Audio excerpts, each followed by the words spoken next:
আসসালামু আলাইকুম গাইস, আপনাদের সবাইকে জুনাত পিজন লাভার থেকে স্বাগতম। আশা করছি আপনারা সবাই ভালো আছেন। তা আমিও ভালো আছি। আপনাদের সবাইকে আমার নতুন একটা ভিডিওতে স্বাগতম। তো আমার যে দুইটা কবুতর ছিল উড়ানোর জন্য কবুতরগুলা, সেই কবুতরগুলো আজকে আপনাদেরকে দেখাবো। কবুতরগুলো 2 সপ্তাহ পর একদিন প্রথম দিন ছাড়ছিলাম, পরে দেখি হাবভাব ভালো না, চলে যাবে, সেজন্য আবার লক করে দিয়েছি। তো এখন আজকে অলমোস্ট 1 মাস পর কবুতরগুলো ছাড়লাম। তো আপনাদেরকে ওই কবুতরগুলো উড়ার ভিডিওগুলো একটু দেখাই, চলেন।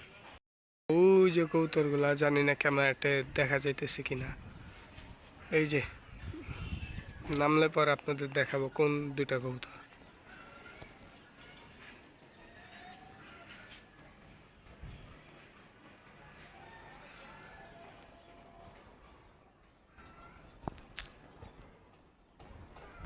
ওই যে দেখা যাইতেছে না, এই যে ওর বাইরের উপরে চলে আসতেছে।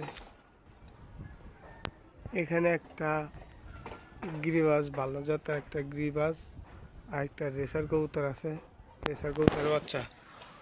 গিরিবাজ কবুতর যেটা আছে সেটার মা 51 কিলো, 4 সাইড খেলা। তো আমার এক ভাইয়ের কাছ থেকে নিয়ে আসছি।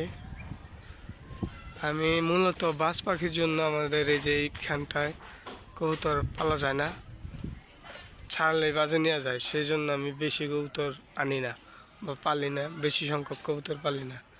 তো এই শখের বিষয় আর কি, উড়ানোর জন্য বা যদি মনে চায় ছাড়াছাড়ি করবো, সেই জন্য আর কি এই 2টা কবুতর রাখছি। ওই যে চলে গেছে কত দূর,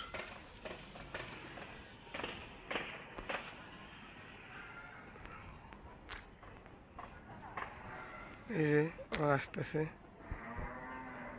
তো ভিডিওটা এই পর্যন্তই থাক, যখন নিচে নামবে তখন আপনাদেরকে আমি দেখানোর চেষ্টা করব।